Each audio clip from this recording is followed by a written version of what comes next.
Wateco, c'est un projet familial, essentiellement venu d'une réflexion liée à la construction et à l'idée de construire mieux, plus écologique ou éco-responsable. L'isolant, qui est quasiment le produit de base à commercialiser, pour nous c'était essentiel de fabriquer cet isolant dans un bâtiment totalement écologique, tout en bois, avec toute une structure spécifique que l'on n'a pas l'habitude de voir, et également des caissons très spécifiques, puisque ce sont des caissons qui vont être ensuite remplis avec notre isolant ouate de cellulose et qui vont nous permettre d'avoir des performances très importantes qui normalement nous permettent d'aller vers les futures normes de construction dites BBC ou RT 2010 et 2012. Donc c'est un bâtiment projet pilote en France qui s'inscrit dans une démarche HQE, haute qualité environnementale, avec des bureaux en BBC, donc avec des performances très élevées en isolation, en étanchéité, un double flux également installé. On n'a pas de système à proprement parler de chauffage. Toute une étude a été faite par un bureau d'études en thermie pour dimensionner le bâtiment de façon la plus performante possible, tout en ayant effectivement une absence de sources de chauffage complémentaires. On a essayé de limiter au maximum l'énergie consommée et on aura une toiture solaire intégrale à partir du mois prochain qui va être intégrée. On va produire quasiment autant d'énergie que l'on va consommer avec ce bâtiment. Donc c'est un bâtiment qui fait environ 2400 m². C'est un bâtiment qui a la particularité d'être très haut, puisque c'est un bâtiment qui fait 12 mètres de haut et toute la toiture est orientée plein sud.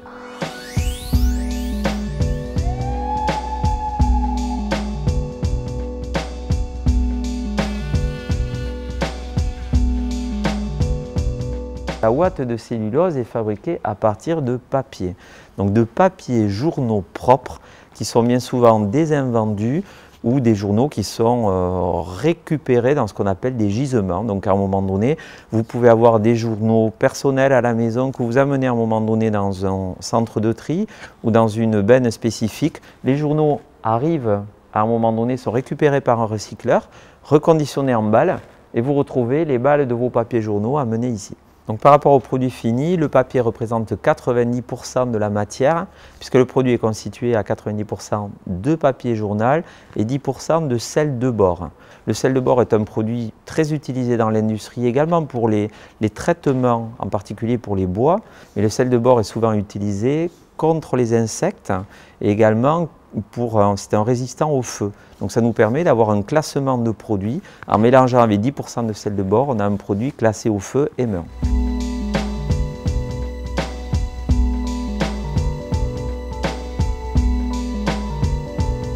Le papier journal, donc la matière première que l'on a vue, tombe dans un défibreur. Le défibreur va déchiqueter le papier en fins petits bouts de papier.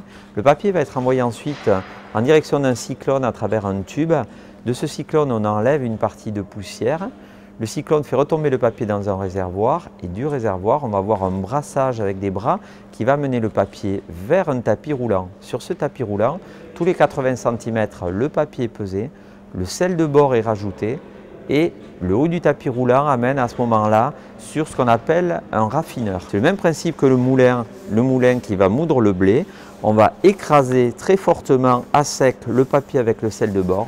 On renvoie la matière vers un tuyau où on a à nouveau un traitement de poussière. Il retombe dans un réservoir. On pèse 14 kg de matière et on arrive à l'emballage automatique qui conditionne en sac de 14 kg. Aucune pollution, principe très simple, c'est ce qui nous a aussi intéressés puisque l'ensemble des cabinets d'ingénieurs ou de thermie qualifient cet isolant comme le meilleur rapport qualité-prix et performance. En termes d'éléments de comparaison, si vous mettez cet isolant en place dans votre habitat et que vous comparez avec une laine minérale classique, vous avez environ 25% de moins de consommation de chauffage. Pour ce qui est de la chaleur d'été, on appelle ça le déphasage. Vous mettez toujours pareil une épaisseur identique à une laine minérale. Pour une laine minérale, vous avez de 2 à 4 heures avant que la chaleur traverse votre toiture. Et une ouate de cellulose, c'est 9 à 12 heures. Ce n'est pas un produit cher. C'est un produit qui va aussi bien correspondre à un usage pour du collectif que pour une maison d'habitation de 100 m² ou une maison de 500 m² en bois. Tout est possible, mais c'est vraiment notre recherche a été d'aller vers un système de produits éco-construction, un produit responsable ouvert au grand public. Le marché de la ouate de cellulose aujourd'hui, c'est un petit marché en France, puisque c'est un marché on va dire qu'ils représentent actuellement entre 0,5% et 1% du marché total du tonnage qui est réalisé en isolant. Il faut savoir que par exemple en Allemagne, on est entre 20 à 25% et dans des pays comme les États-Unis, le Canada, on arrive à dépasser les 30%. La possibilité de progression de ces volumes est très importante parce qu'on a actuellement de l'ordre environ de 200 000 tonnes de papier disponibles à recycler sur la France. Il n'est absolument pas question d'aller chercher un papier à 3000 km et lui faire rejeter du carbone et faire beaucoup de transport. Ça ne présente pas d'intérêt. Ce sont de petites unités de proximité. On aura certainement ça dans les années futures en France. C'est ce qui existe dans le nord de l'Europe où on va avoir plusieurs petites unités de fabrication, entre 10 à 25 personnes, capables de réaliser entre 5 à 10 000 tonnes, voire 15 000 tonnes à l'année, mais en recyclant le papier journal autour de chez soi.